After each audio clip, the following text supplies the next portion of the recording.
Et on revient en France, dans les limites de l'Hexagone, c'est le diagnostic des ministres, des maires et des chercheurs.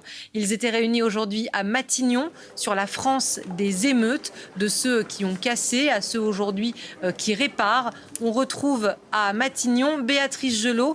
Bonsoir Béatrice. Quels sont les enjeux de ce Conseil national de la refondation aujourd'hui ? Poser un diagnostic et échanger sur les actions à mettre en place à court et moyen terme, ce sont les enjeux de ce Conseil national de la refondation post-émeute. Un conseil demandé par Emmanuel Macron et mis en place rapidement, mais beaucoup de maires ne comprennent pas ce nouveau rendez-vous. Pour eux, le gouvernement cherche tout simplement à gagner du temps. Souvenez-vous, Emmanuel Macron avait reçu le 4 juillet dernier à l'Élysée plus de 200 maires victimes des émeutes et il leur avait alors promis des réponses rapides dès la rentrée de septembre.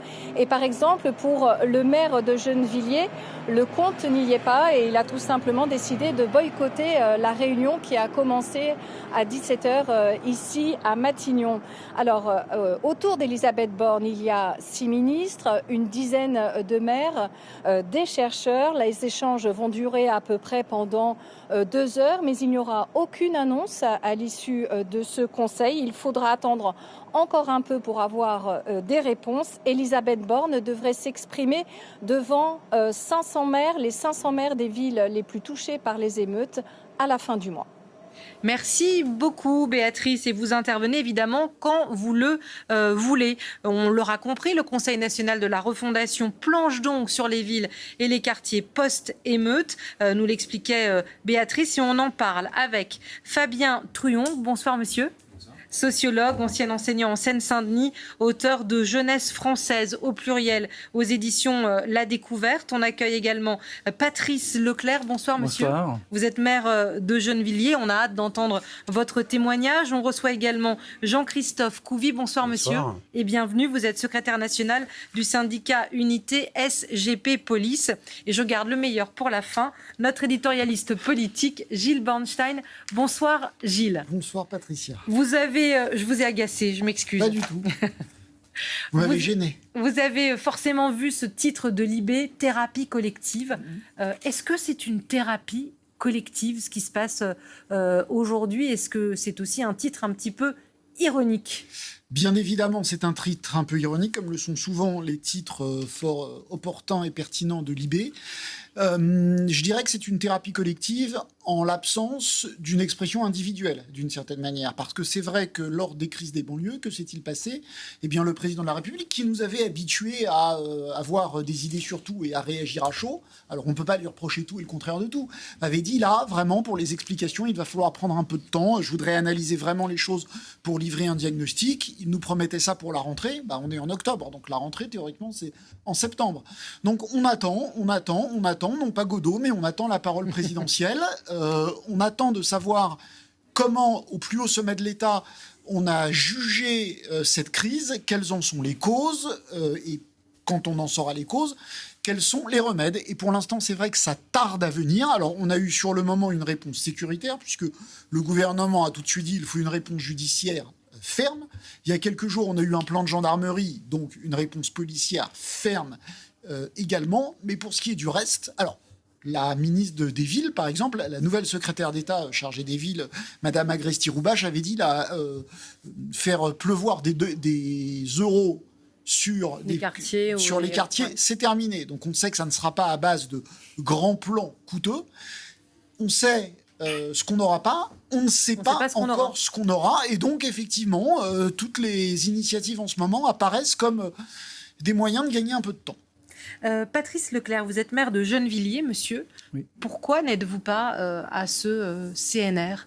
Parce que je n'ai pas été invité déjà, donc sinon j'y serais allé. Je voudrais juste revenir sur l'expression « grand plan coûteux », qui est l'expression de la ministre. En gros, elle a dit fin de la politique du chéquier. Exactement. Mais on ne peut pas parler de grand plan coûteux, parce que c'est une autre façon de s'exprimer qui est révélatrice. Les banlieues et les quartiers politiques de la ville coûtent moins cher à l'État que les quartiers bourgeois. ça coûte beaucoup, c'est documenté. La Seine-Saint-Denis rapporte plus à l'État dans sa production de richesse que ce qu'elle ne coûte en aide sociale, en aide de politique de la ville. Donc c'est important de remettre ça c'est 1% à du jour. budget de l'État. En gros, les budgets politiques de la ville, c'est 1% du budget de l'État, alors qu'ils accueillent 8% de la population. Mais regardez la réalité en termes d'éducation, par exemple. Ce sont les enseignants les moins bien payés qui vont, parce que ce sont les plus jeunes.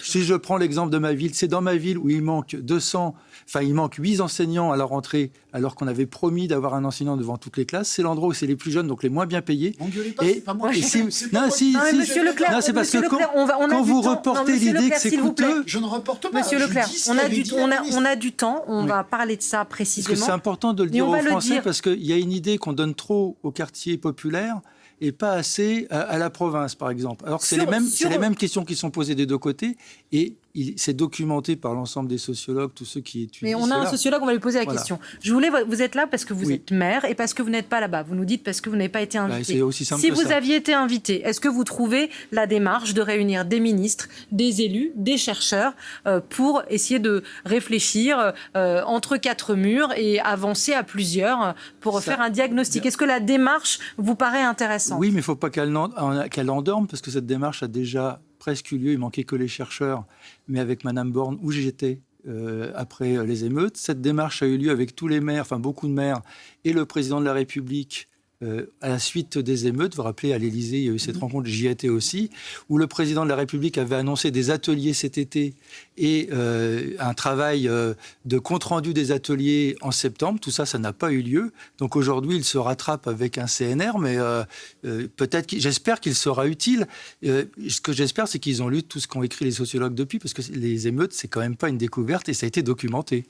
Gilles Bornstein, on a quand même l'impression, pour rebondir sur ce que vous disiez, qu'effectivement, il y a une espèce de manie Macron de faire ces grands rassemblements, ces grandes consultations.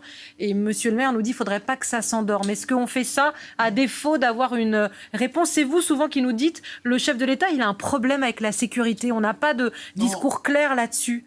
En tout cas, avec la sécurité, oui, peut-être avec la sécurité, mais puis pour ce qui concerne les banlieues, c'est vrai que les crises des banlieues viennent heurter son ADN. C'était quoi l'ADN d'Emmanuel Macron en arrivant au pouvoir en 2017? C'était, il n'y a pas de problème particulier en banlieue, c'était une lecture assez de gauche. Finalement, il avait une lecture assez de gauche en disant tout cela est un problème d'emploi, c'est un problème social. Donner du boulot dans les banlieues et il y aura moins de problèmes. Alors il a voulu, mais il était aussi conscient qu'il y avait des inégalités à la racine, ce qu'il a dit tout le temps. Il dit on doit traiter ces inégalités à la racine.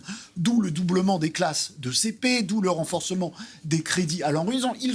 Il y a des inégalités, il faut mettre tout le monde sur la même ligne de départ. Après, il faut favoriser une politique économique. Et puis, comme il y aura de l'emploi pour tout le monde, eh bien, il y aura aussi de l'emploi dans les banlieues et ça va régler le problème. Bon, il a été confronté quelques années après. Alors, sa politique économique, elle a réussi ou pas, chacun aura son jugement là-dessus. Il a quand même créé 2 millions d'emplois.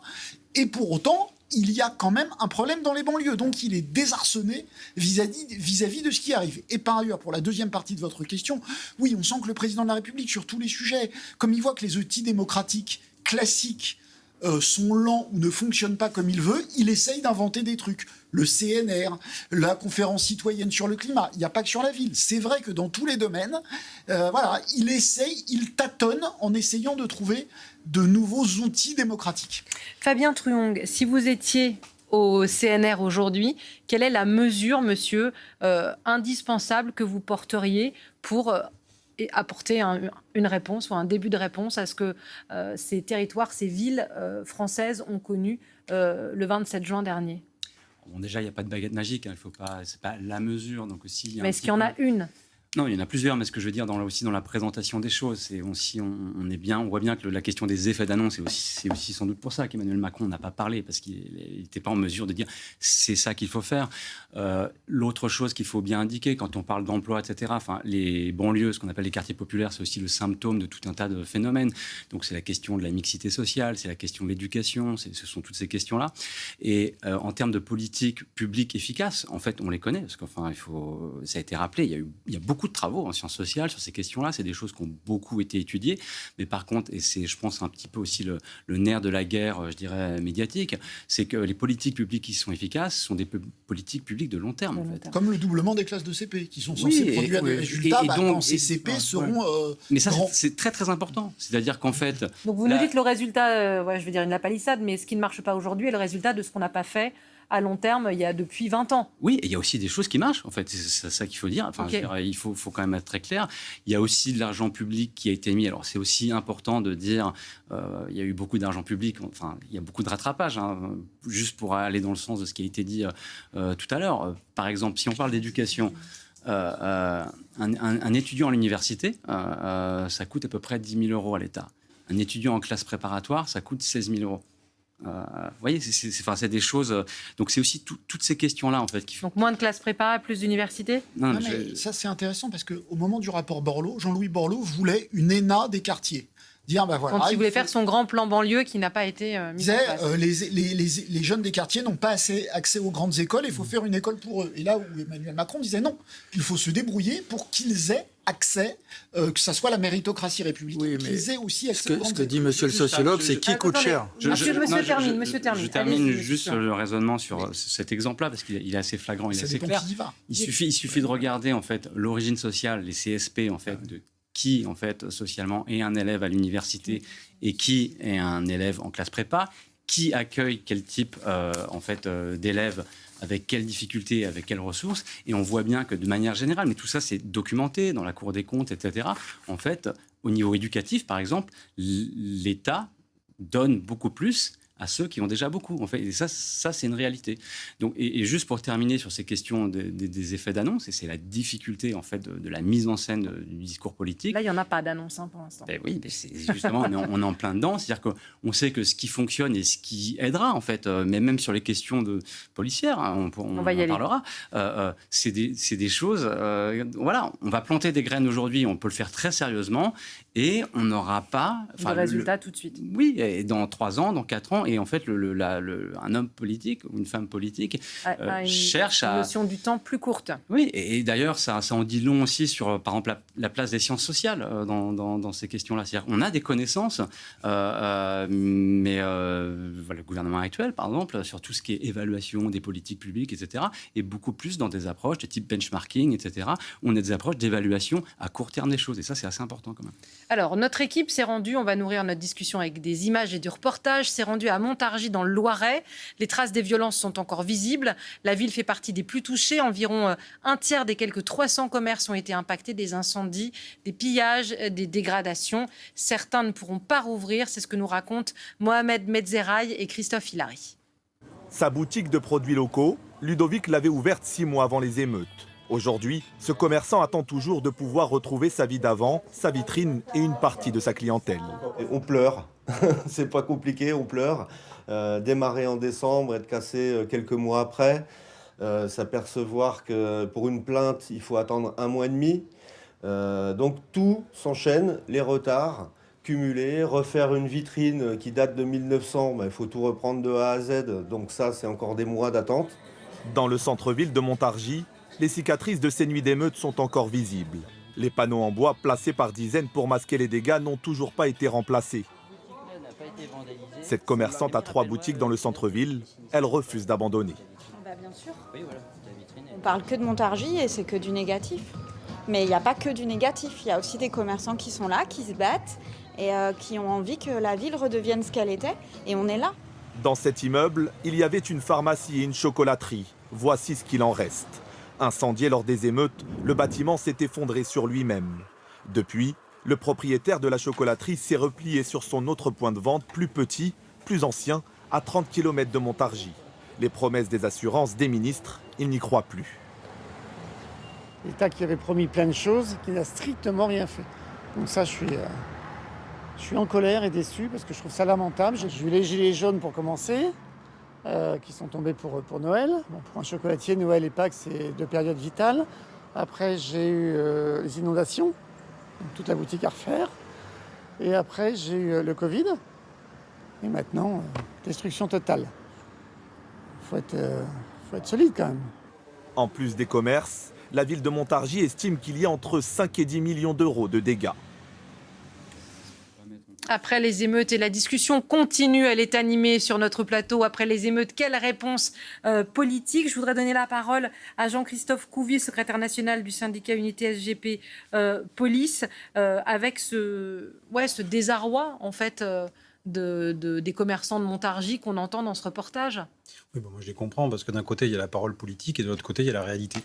Et c'est un peu comme nous dans la police, c'est-à-dire qu'il y a des paroles politiques et puis nous on vit dans la réalité. On prend des murs de réalité, des tartines de réalité tous les jours, où on voit qu'en fait le politique nous dépeint des situations, que tout va bien se passer et qu'on va faire quelque chose et qu'on entend. Et en fait dans la réalité, et les gens vivent aussi dans la réalité. D'ailleurs on a vu aussi le changement de paradigme du président de la République, qui ne parle plus de sentiment d'insécurité et là qui est dans la sécurité.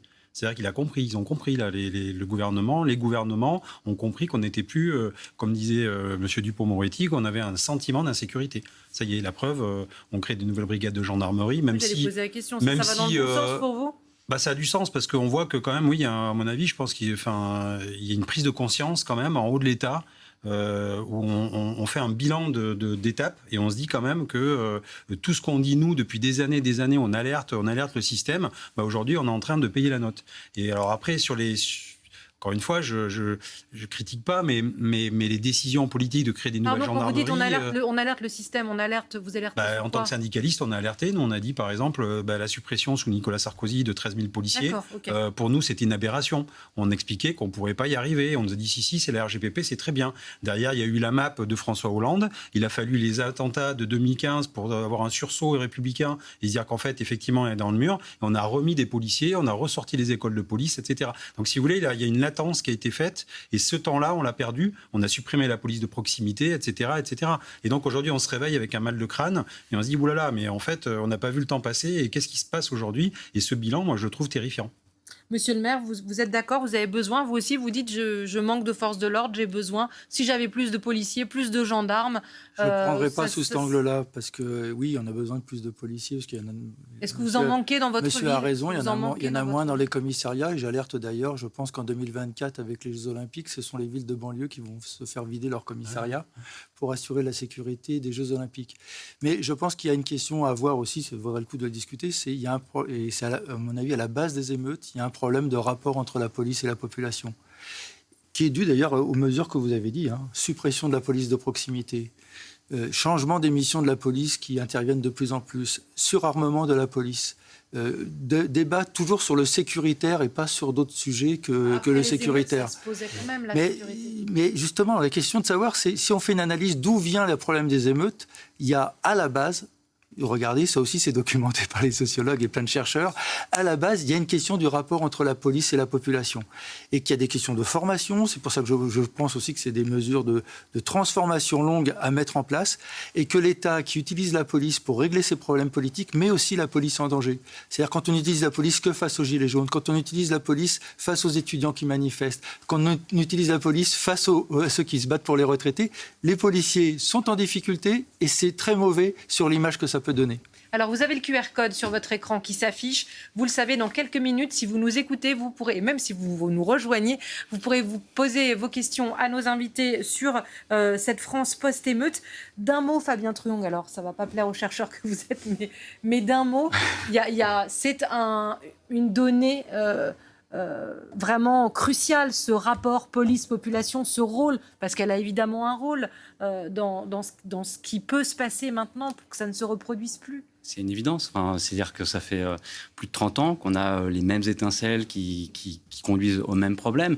Et d'ailleurs, ce qui a conduit en fait à cette forme d'embrasement, mais c'est pas le premier embrasement, c'est aussi que dans les quartiers où en fait les nuits de violence ont émergé, c'est que les jeunes qui sont sortis dehors, c'est le même type de jeunes garçons, se sont identifiés en fait à ce jeune qui est mort. Il y a un sentiment d'identification très très forte qui fait que ce type d'incident et ces rapports en fait qui sont difficiles, qui sont problématiques, c'est des choses que ces jeunes-là vivent intimement en fait et qu'ils ont exprimées à hauteur adolescente. Et vous êtes d'accord avec Monsieur le maire, ce rapport-là qui ne soit pas juste, dans l'approche sécuritaire, qu'il faut réparer, qu'il faut enrichir. La question, c'est pas plus ou moins de police aussi, c'est quel type de rapport. Et le problème de la police, c'est que, je suis désolé de le dire comme ça, mais la police, en fait, a été instrumentalisée depuis une vingtaine d'années à des fins politiques. C'est ce que dit monsieur le maire. Oui, et en fait, c'est difficile, en fait, de faire le métier sur le terrain quand vous arrivez tout le temps.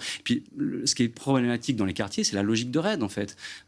C'est aussi cette logique où il y a une forme d'amalgame entre les garçons, par exemple, qui peuvent poser problème et la majorité aussi des jeunes, en fait, qui posent pas problème. Et ça, c'est vraiment un travail de quel type de police, quel type de dialogue. Mais vous, le chercheur, vous dites, si on a des policiers plus nombreux qui font de la prévention, qui discutent, qui tissent des liens, ce sera plus facile, ce sera mieux, il y aura moins de problèmes. Oui, alors c'est une question de moyens, de quantité, mais c'est vraiment une question de qualité. Enfin, quel est le métier, en fait ? Quel est le métier dans ces quartiers-là, en fait ? Et en fait, quand on intervient tout le temps en logique de raid, à la fin, etc., c'est pas des questions que les policiers peuvent ils sont pris en otage, d'une certaine manière. Monsieur Couvi, peut-être une réponse ? Oui, alors j'apporte une nuance parce que sur l'affaire Naël, parce qu'en fait ça part de là.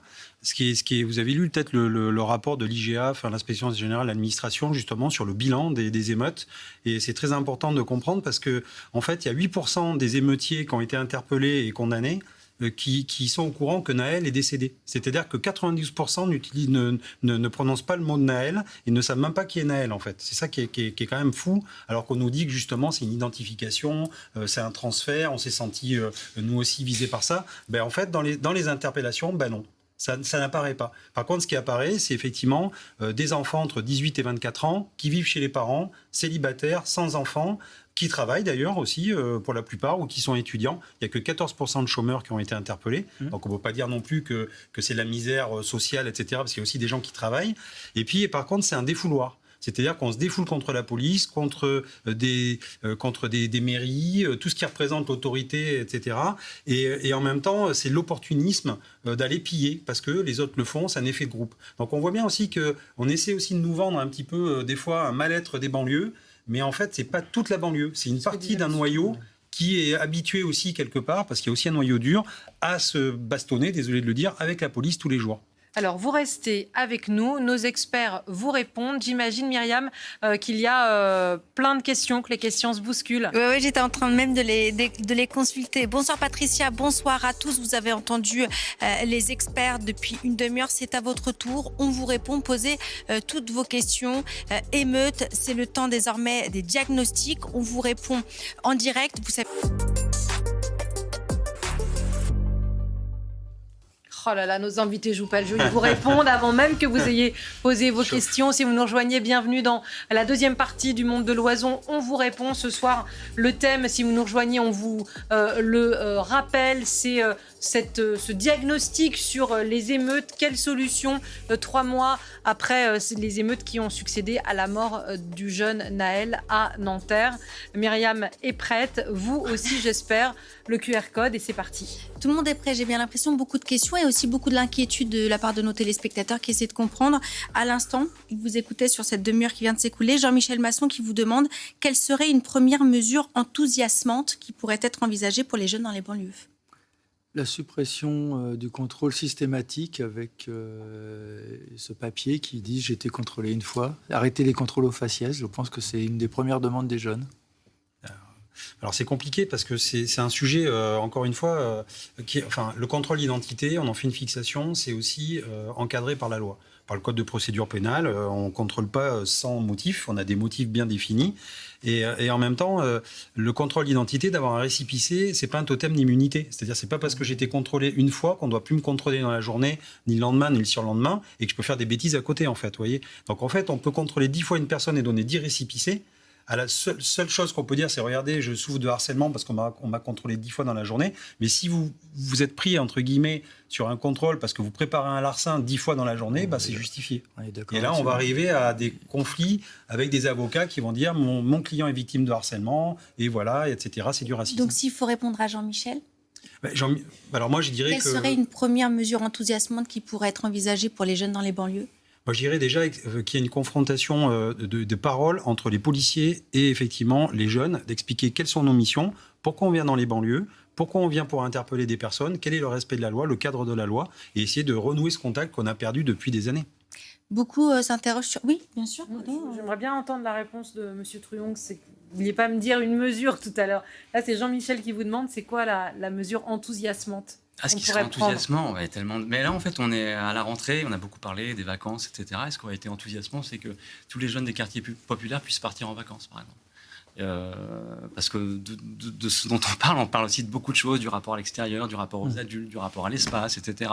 Et ça, c'est absolument pas, en fait, la norme, par exemple.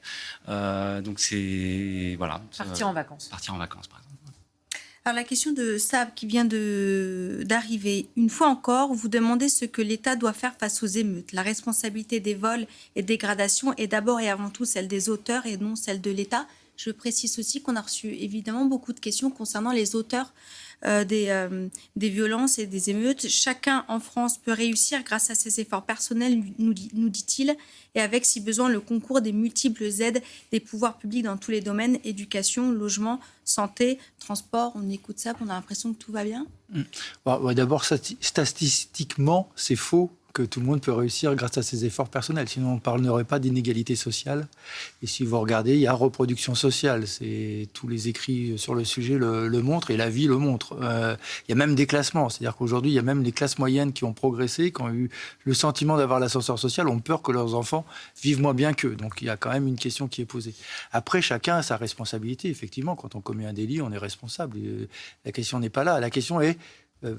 essayer de comprendre, et contrairement à Emmanuel Valls, je ne pense pas que essayer de comprendre, c'est excuser, mais essayer de comprendre pour trouver des solutions me semble essentiel. La question qu'on pose, elle est du même ordre, ça nous permet de vous écouter aussi sur celle de Jean-François. Cette question devrait s'adresser aux émeutes, aux émeutiers, c'est du diagnostic. Ont-ils conscience que leurs émeutes visant à tout casser, y compris les écoles, vont encore plus les écarter de la société française et que la France risque de basculer dans une gouvernance extrême pour rétablir l'ordre à leurs dépens? Je vous entends souffler. Ça m'inspire, mais j'aimerais apporter une réponse parce qu'effectivement, j'ai constaté aussi que pendant les émeutes, on brûlait des lieux de savoir, c'est-à-dire des médiathèques, des écoles, et c'est pas ciblé pour rien en fait. C'est parce que si vous voulez, on a un système dans certains quartiers où on a des dealers. On a des gestionnaires, et c'est comme ça qu'ils s'appellent. Je suis gestionnaire du quartier, comme des maires bis du quartier. Je suis désolé de le dire, mais c'est comme ça. Moins bon, bien sûr, et pas élu au suffrage. Et donc, si vous voulez, en enclavant les quartiers, les jeunes dans ces quartiers, en les empêchant justement d'accéder au savoir, de se libérer par l'école, par les médiathèques, la bibliothèque, etc., on les laisse dans le quartier. Et on a besoin d'eux, pourquoi? Parce que ça nous fait des soldats pour dealer, pour ramasser de l'argent. Donc on entend dans ce que vous dites que derrière les émeutiers, il y a une organisation avec ceux qui... Mais d'ailleurs, il y a des enquêtes qui sont encore en cours parce que la drogue, le trafic. Tout le monde n'a pas été interpellé. Il y a du trafic donc avec des dealers. Il y a aussi du politique avec style Black Bloc, ultra-gauche, ultra-droite, etc., plutôt ultra-gauche d'ailleurs, qui essayent justement de manipuler les esprits, les cerveaux, pour que les jeunes, justement, se servent de baïonnettes, entre guillemets. Et donc, on voit bien derrière qu'il y a cette manipulation, et il y a aussi la religion. Parce que quand vous cherchez des exemples dans un quartier, vous allez vers qui? Vers ceux qui réussissent. Et aujourd'hui, c'est quoi? C'est les dealers, les rappeurs, ou les religieux, parce qu'ils vous encadrent, ils vous donnent des bases et ils vous maintiennent dans ce quartier. Et en fait, il faut les émanciper. Il faut émanciper ces quartiers, il faut les sortir, et je suis d'accord, les prendre pour aller dans les vacances. Quand il y a des troublions qui sont dans des quartiers, eux, ils doivent sortir, et même des enfants, des fois, de temps en temps, il faut leur faire des opérations chlorophylle, comme on appelle, leur faire visiter d'autres endroits, d'autres horizons, les mélanger avec d'autres personnes en France, dans d'autres quartiers et d'autres villes, et leur montrer qu'il y a un avenir à côté, et pas que la cité. On va vous écouter peut-être Bayran qui réagit à vos propos et qui dit qui est peut-être lui-même habitant de banlieue et lanceur d'alerte. Nous ne sommes pas écoutés depuis longtemps, dit-il. À quoi réagit-il dans vos propos? Je ne sais pas, mais en tout cas, ce qui est très dangereux pour le gouvernement, comment dit-il? Oui, alors la question de l'écoute, elle est centrale, mais je voudrais revenir sur la question de l'école parce que je pense qu'il ne faut pas regarder les choses de manière trop binaire. En fait, qu'est-ce qui a été brûlé déjà dans les quartiers? C'est ce qui restait de bâtiments, de ressources, et c'est la puissance publique. Et en fait, sur l'école, alors c'est vrai que la norme, c'est la reproduction sociale, etc., mais l'école peut et aussi fait des choses. Et en fait, ce qu'il faut bien comprendre depuis 20 ou 30 ans, c'est que si les quartiers populaires, en fait, sont de plus en plus pauvres, c'est aussi parce qu'il y a des trajectoires d'ascension sociale et d'ascension scolaire, et ça, c'est terrible pour les quartiers. La norme, c'est quand il y a un début d'ascension dans une famille, vous partez. Ça se traduit en mobilité résidentielle. Et donc, si les quartiers s'appauvrissent, c'est aussi qu'il y a toute une partie de la population qui sont issus des quartiers populaires, qui ont trouvé K1, K1, peu ou prou, ça prend du temps, parce qu'on parle de plus bas, mais une ascension, qui ont eu des diplômes. Qui sont partis. Et ça existe en France. Ça existe en France, et qui sont partis. Et d'ailleurs, quand on regarde les statistiques, on voit en gros que les quartiers populaires, c'est à peu près 50-50 en termes de SAS et de NAS. Donc pour ceux qui restent, c'est beaucoup plus dur. Il y a aussi beaucoup plus de ressentiment, parce que ça renvoie à un sentiment d'échec qui est en miroir. On regarde ceux et celles qui sont partis. Mais en fait, dans aussi ce flot, entre guillemets, de mauvaises nouvelles ou de discours très négatifs sur les questions d'immigration, de quartier, etc., il faut bien voir aussi que s'il y a cet appauvrissement, c'est qu'il y a toute une partie de la jeunesse de France, issue de l'immigration, issue des quartiers, issue du milieu populaire, qui trouvent leur place dans la société française, et que du coup aussi, je dirais, les Français ordinaires côtoient dans des métiers tout aussi ordinaires que, je sais pas, l'enseignement ou la police, par exemple, et que du coup aussi les discours qu'on peut avoir sur un certain nombre de plateaux... Alors pourquoi, nous dit Chef, pourquoi, une fois de plus, immigration et émeutes ont été associées? Parce que ce dont je parle, c'est des choses qui se font à bas bruit, qui sont... pas très spectaculaire. C'est-à-dire l'insertion, la réussite. Oui, mais en fait, c'est quand on le regarde, je ne sais pas, avec un œil de sociologue ou même un œil humain, c'est extraordinaire, en fait, ces chemins, ces trajectoires, en fait, où on arrive à trouver sa place, à se déplacer, malgré toutes les difficultés et les épreuves, parce que c'est difficile. Mais ça intéresse peu, donc c'est très peu représenté. Et d'ailleurs, quand on regarde les images de réussite qui sont représentées dans l'espace médiatique, ce sont toujours des images spectaculaires. Ça va être Kylian Mbappé, ça va être quelque chose qui est de l'ordre du spectacle. Ça, c'est beaucoup moins mis en spectacle, mais ça existe aussi très, très fortement. Et vous dites qu'il faudrait qu'on le documente, nous, plus, les médias, par exemple, pour... que ça irrigue, quoi. Tout à fait, parce qu'en fait, de fait, ça irrigue en fait la société française. C'est-à-dire que je pense que l'expérience ordinaire de beaucoup de Français, c'est de connaître des gens issus de quartiers populaires, issus de l'immigration, dans des relations ordinaires de travail et de voyage, notamment dans les zones urbaines et périurbaines. Alors là, on parle de l'association entre immigration et pas forcément banlieue, mais émeutier. Est-ce que vous avez ce sentiment, Monsieur Maire? Ce qui est dit est vrai, et en même temps, par rapport à cette association, certainement que ça sert aussi à un discours à la fois d'extrême droite, sur l'idée que c'est l'immigration qui crée la perturbation. Or, je pense, je n'ai pas vu les statistiques, mais j'imagine que les 3/4 de ceux qui ont été arrêtés sont de nationalité française. Je ne crois pas qu'il soient d'autres nationalités. Et après, ça pose la question du traitement postcolonial des quartiers populaires. Et donc de comment on n'a pas la même attitude. C'est ce que je parlais du contrôle au faciès, parce que j'ai bien entendu que quand on est délinquant, on peut être contrôlé plusieurs fois, mais vous m'excuserez, mon fils conduit à Gennevilliers, il est blanc, il n'est jamais contrôlé. Celui de ma secrétaire, qui est d'origine immigrée, est tout le temps contrôlé. Et c'est pas un délinquant, il fait des études de médecine.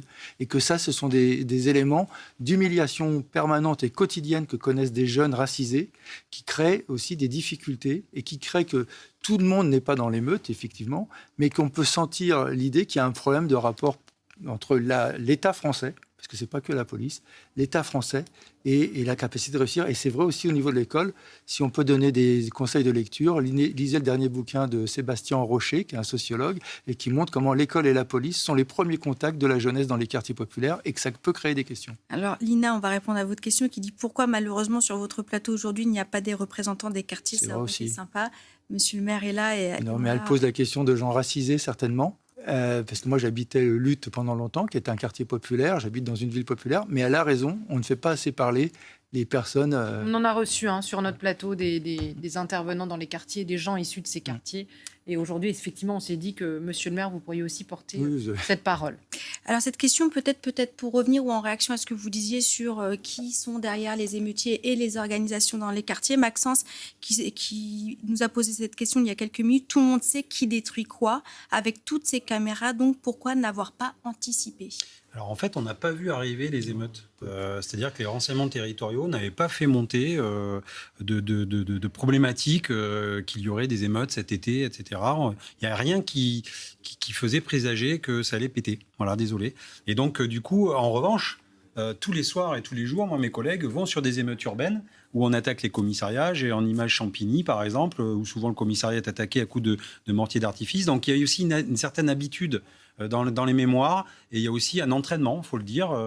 Il y a des jeunes de quartier qui sont très défavorablement connus des services de police et qui passent à l'acte très, très souvent, s'attaquent aux policiers pour défendre des points de deal, pour défendre leur quartier. Il y a une très forte identité du quartier, et donc on se tape la bourre aussi, entre guillemets, entre quartiers, et les émeutes, c'était ça, par rapport à Aux destructions. Alors c'est aux destructions, mais c'est surtout, en fait, ce qu'on n'a pas vu venir non plus, c'est les réseaux sociaux. C'est-à-dire que grâce ou à cause des réseaux sociaux, certaines personnes sont très mobiles, se lancent des challenges. Et donc, il y a des challenges à celui qui va le détruire de plus, celui qui va faire plus de bruit, qui va passer à la télé. On a connu ça d'ailleurs sur la destruction de véhicules au 1er de l'an. Tous les 31 décembre, souvent, c'était à celui qui faisait le plus de bruit et dont on parlait le plus en 20 heures à la télé. Alors, il y a Edo qui voudrait peut-être que vous précisiez votre pensée sur vos propos aussi tout à l'heure et peut-être votre analyse un peu plus poussée. Il vous demande, selon monsieur, la plupart des émeutiers n'avaient pas entendu parler de Nahel, mais en plus, ce serait en réalité un complot des trafiquants de cannabis et des rappeurs.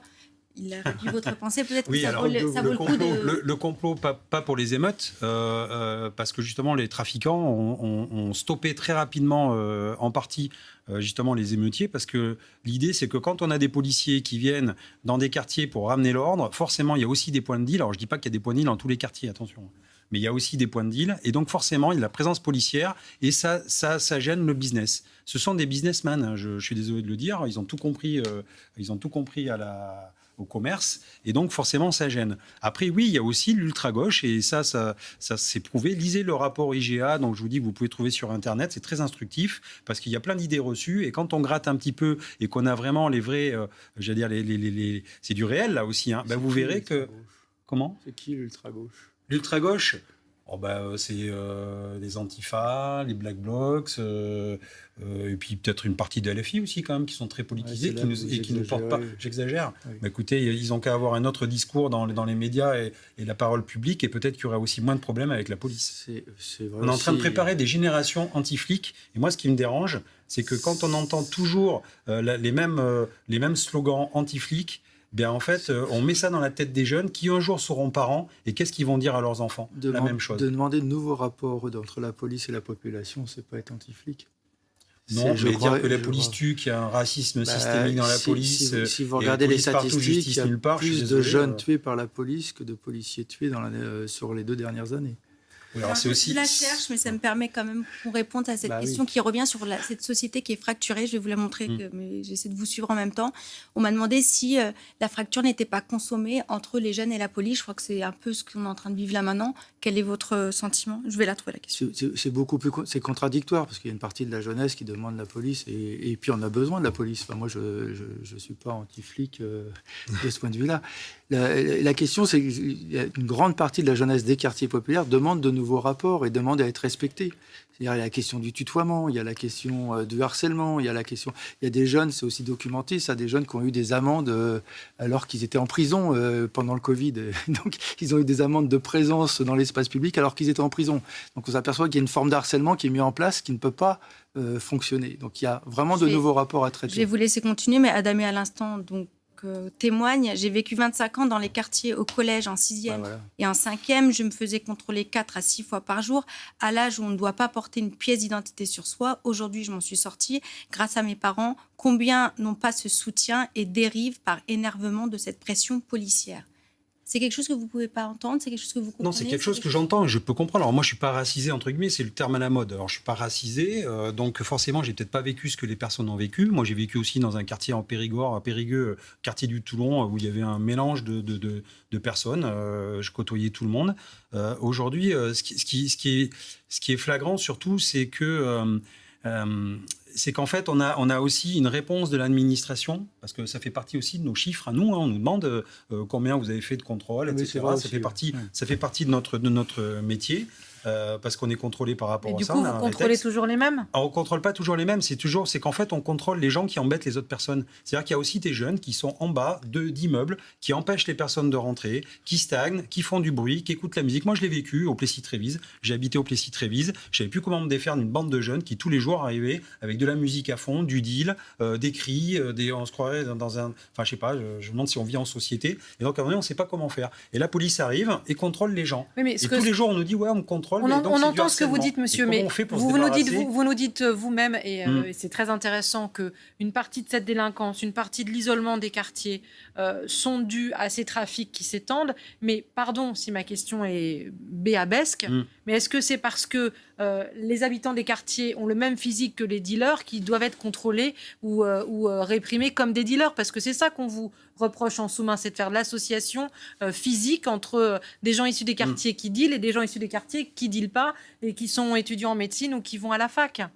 Alors, je ne vais pas rentrer dans ce schéma-là parce que c'est trop simpliste. C'est parce qu'en fait, quand vous faites du contrôle d'identité, c'est des personnes qui sont soupçonnées de commettre ou qui vont commettre une infraction. C'est des personnes aussi, parce qu'on a aussi des réquisitions du procureur de la République, de contrôler des personnes dans un laps de temps et dans un lieu bien défini, parce qu'il y a eu qu'on appelle ça des agressions, etc. Et effectivement, il y a des quartiers populaires, c'est là où il y a le plus d'interventions de police. Je suis désolé de le dire, mais c'est aussi ça. Et il y a aussi une demande des habitants qui demandent aux policiers d'intervenir et de faire régner l'ordre. Et donc oui, on vient et on fait des contrôles d'identité. Mais quand on est dans des quartiers populaires, effectivement, malheureusement, on a plus de chances de contrôler des gens racisés que dans le 16e arrondissement ou dans le 8e arrondissement, dans certains quartiers. Monsieur Thulang, vous voulez réagir? Oui, là, il y a un mot important qui a été précisé, c'est la question du soupçon, cette question, la logique du soupçon. Et en fait, quand on est du point de vue de la police, et parce que la police de proximité a été démantelée, parce qu'on a des interventions où en fait, les agents de police ne connaissent pas en fait, ni la population, ni véritablement l'espace, la manière dont il est organisé.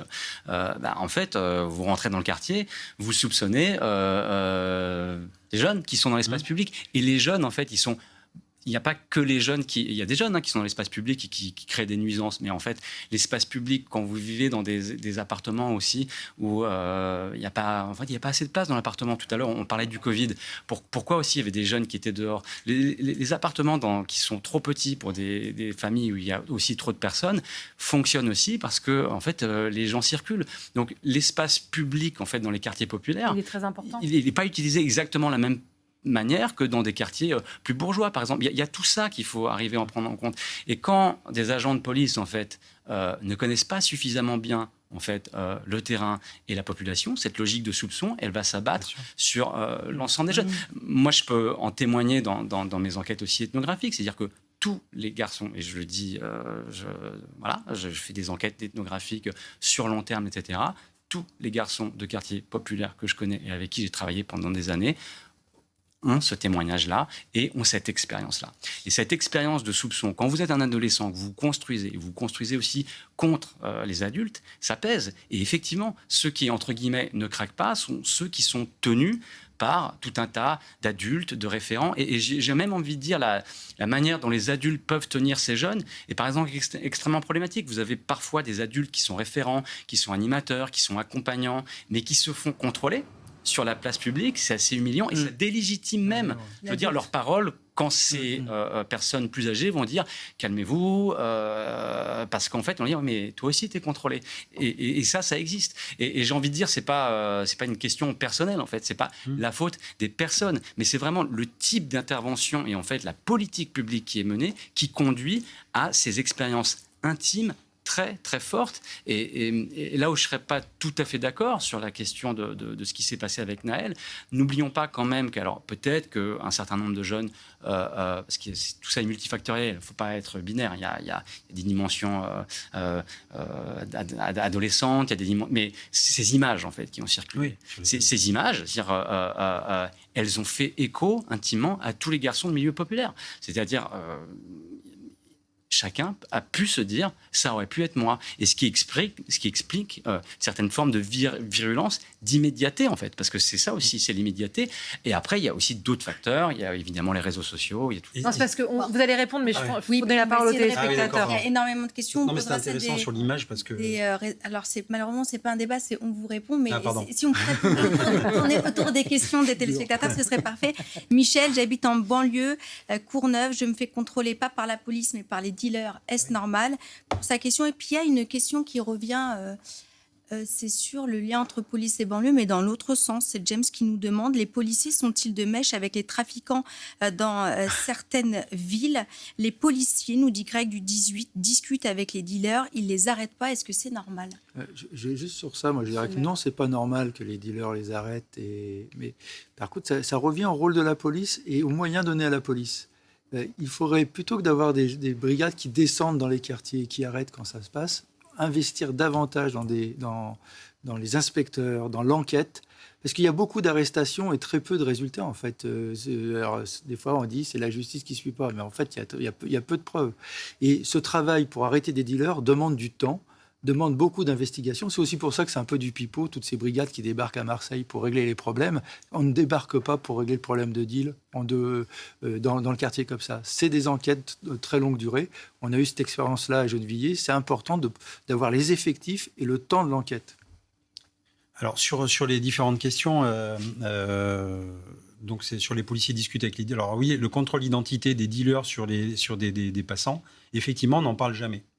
Mais c'est une réalité aussi. Hein. Donc je vais me sentir harcelé en tant que personne non racisée. Si je vais c'est déjà arrivé. Hein, on va dans les quartiers acheter une voiture et les mecs viennent se frotter à nous en disant t'es qui, tu viens d'où, tu fais quoi, t'as tes papiers, t'es un flic. Enfin, je veux dire, on inverse les valeurs. Mais ça, personne n'en parle et les politiques n'en parlent jamais d'ailleurs parce qu'il faut cacher ça et c'est plus facile de mettre l'objectif sur les policiers qui représentent l'État. Après, sur la police et les dealers, la police, c'est aussi connaître un secteur. C'est être toujours au milieu du gué, c'est-à-dire faire respecter les droits et les devoirs des gens, et c'est, j'allais dire, être dans l'équilibre. Donc, aller discuter avec des dealers, c'est pas forcément que pour les interpeller, ça fait partie aussi d'un rapprochement sécurité en disant, voilà, toi, je te connais, je sais qui tu es, tu es un chauffeur, tu es là, tu chauffes, tu participes au deal. On essaie aussi de leur dire... Tu chauffes, c'est quoi? C'est les guetteurs? C'est surveiller, c'est les guetteurs qui sifflent dès qu'on arrive, dès qu'ils soupçonnent des policiers. Et là, tout de suite, on enlève la drogue, on va cacher. Enfin, il y a toute une opération qui se fait. C'est une entreprise, hein, voilà, avec des lieutenants, des managers. Ils tournent, il y a les vacances. Enfin, c'est très organisé. Il y a des cartes de fidélité. C'est une vraie entreprise. Et donc, du coup, le truc, c'est aussi d'aller discuter et d'essayer de convaincre les jeunes en disant, voilà, regarde ce que tu fais, quel est ton avenir, tu vas faire quoi? Tu vas te prendre soit une rafale de Kalachnikov, soit tu vas finir en prison. Est-ce que c'est ça que tu veux pour tes parents? Est-ce que ta mère est fière de toi? Est-ce que on peut pas non plus faire que du saute dessus? Donc, on a aussi ce côté un peu paternaliste qu'on avait avec la police de proximité. On voyait les enfants grandir, on les connaissait par les prénoms. De temps en temps, on les prenait par l'oreille, on les ramenait aux parents en disant « Votre fils a fait une bêtise, mais ça s'arrête là, on ne va pas faire surcharger non plus les tribunaux. » Aujourd'hui, tout est judiciarisé. Voilà, il n'y a plus de médiateurs, on ne règle plus les problèmes sur place. Et en fait, on attend de la police qu'on règle des problèmes du quotidien des gens. C'est tout ce qu'ils attendent, les gens, en fait. Les chiffres à la télé qu'on balance, etc., pour faire bien, pour gagner des élections. Les gens, ils s'en fichent, ils vivent dans la réalité. Eux, ce qu'ils veulent, effectivement, c'est qu'en bas de chez eux, il n'y ait plus d'insalubrité, il n'y ait plus de bruit, il n'y ait plus 10 personnes qui sont dans un hall et qui contrôlent qui rentre, qui sort, et qu'il y ait les prix de la drogue qui est affichée dans les boîtes aux lettres. C'est ça, en fait, que les gens veulent. Et des fois, on n'est pas capable, nous, de leur fournir et de résoudre leurs problèmes parce qu'on manque de moyens et d'envie politique. Myriam. Pat qui vous demande, les policiers et les éducateurs ont-ils des moyens de communication rapides et simplifiés pour mieux connaître le terrain et les habitants des quartiers? C'est pas moi, hein. J'ai pas de pseudo, moi je pose mes questions directement. La question des éducateurs, elle est extrêmement importante. Parce qu'en fait, là, ce dont on est en train de parler, ce dont vous parlez, c'est la question de la présence, en fait, des adultes vis-à-vis d'adolescents qui peuvent être un peu en perdition, qui se posent des questions, qui testent aussi. Enfin, c'est ce qu'on fait aussi à l'âge adolescent, qui n'ont pas beaucoup d'argent aussi. Enfin, il y a toutes ces dimensions. Et par exemple, sur les éducateurs, on a énormément perdu ces 20 dernières années. C'est-à-dire qu'il faut bien comprendre que le métier... là, je parle d'éducateur de vie. C'est un métier qui a été complètement déstructuré. Donc, on a beaucoup moins de présence d'éducateurs dans la rue, en fait. Et donc, en fait, un jeune qui est dans l'espace public, il a il y a plus de chances de tomber sur un policier que sur un éducateur. Et le policier et l'éducateur n'ont pas tout à fait le même rôle. Et en fait, il y a une sorte de division des tâches implicite, mais qui n'existe quasiment plus. Et par exemple, le métier d'éducateur, qui est un métier difficile, extrêmement important, vraiment extrêmement important dans la question du maillage, dans la question de faire comprendre un certain nombre de choses. Quand vous êtes éducateur, et on revient aussi sur la question de la valorisation du travail. Parce qu'en fait, un éducateur, c'est payé au salaire minimum, quoi. Est-ce que c'est normal ? Et sur les moyens d'abord, les policiers et éducateurs ne travaillent pas ensemble, il faut le dire aussi, parce que chacun a son rôle, et c'est important de le dire pour protéger les deux fonctions bien sûr. complètement différentes. Et c'est vrai que pour les éducateurs, mais comme pour la police d'ailleurs, il y a une modification dans leur... Je suis d'accord avec tout ce que vous avez dit, mais il y a une modification de leur travail aussi, c'est par exemple de travailler sur les réseaux sociaux. C'est vrai pour la police, mais c'est aussi vrai sur les éducateurs. Parce qu'il faut qu'ils rentrent en communication avec beaucoup de jeunes de quartier via les réseaux sociaux. Et c'est une nouvelle façon de travailler qui est en train de se mettre en œuvre aujourd'hui. Quel est...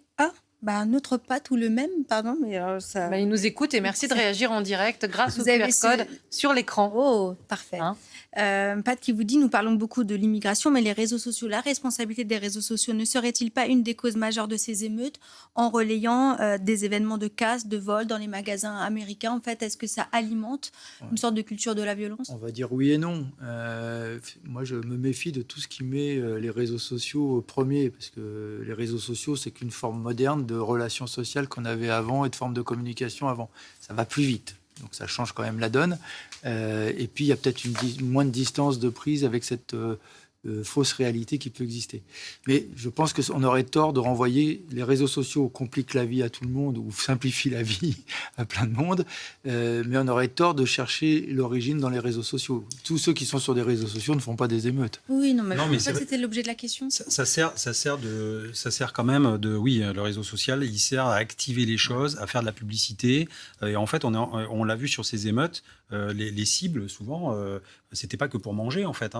C'était voler des chaussures, aller chez Nike, aller chez Adidas, etc. Je cite 2 marques, comme ça vous ne serez pas embêtés. Mais je veux dire, c'est vraiment le consumérisme. On est là. Aujourd'hui, c'est l'ego, l'argent, le pouvoir. Voilà, c'est le triptyque actuel. Et donc, quand on va d'ailleurs piller des magasins, c'est ciblé. Voilà, c'est pas encore une fois des magasins pour survivre tous les jours. C'est des magasins qui représentent des habits. C'est gagner de l'argent très rapidement aujourd'hui sans trop travailler. C'est un peu ça aujourd'hui de ce qui est valorisé notamment dans la société chez les jeunes et à travers les réseaux sociaux. Et le problème des réseaux sociaux, c'est qu'on ne les contrôle pas. C'est que personne ne les contrôle. On a nos gamins qui sont isolés sur leur téléphone et cette bulle-là, en fait, et tout ce qu'ils voient dans leur téléphone est vrai, y compris des fakes. Mais pour eux, c'est vrai parce que ça vient du téléphone et donc ils sont isolés et ils se donnent des challenges terribles. Chef qui nous pose une question et dont on retrouve un peu la psychologie dans d'autres et donc je pense que c'est intéressant d'avoir votre retour. Faire du social, ça n'aboutit à rien, dit-il depuis longtemps. Ce sont les mêmes problèmes irrésolus. Ça ne sert à rien de faire du social. Peut-être pour le sociologue, non ? D'abord, je dirais que c'est faux, pour les raisons exprimées tout à l'heure. C'est-à-dire que dans les quartiers populaires, on ne serait pas dans la situation actuelle s'il n'y avait rien eu de fait, y compris parce qu'il y a plein de personnes qui se déploient. Moi, par exemple, le responsable du club de lutte des années 80 est maintenant maire adjoint à Gennevilliers, mais c'est aussi un proviseur de lycée, donc voilà, ou principal de collège. Donc c'est faux de dire ça. C'est le manque de social et de socialisation, parce que je rejoins, et le fait qu'on montre aussi, qu'on dise aux jeunes qu'on réussit sa vie si on est footballeur, star de télé, et si on est auto-entrepreneur. Il faudrait peut-être qu'on valorise le salariat, et qu'on explique aussi, parce que c'est vrai, qu'on a réussi sa vie si on est salarié, qu'on vit tranquillement, et que la recherche du bonheur, c'est pas l'auto-entrepreneuriat et les millions à foison. Merci Monsieur le maire, merci Jean-Christophe Couvi, merci Fabien Truon, vous nous avez dit beaucoup de choses, on aurait pu en dire encore plus.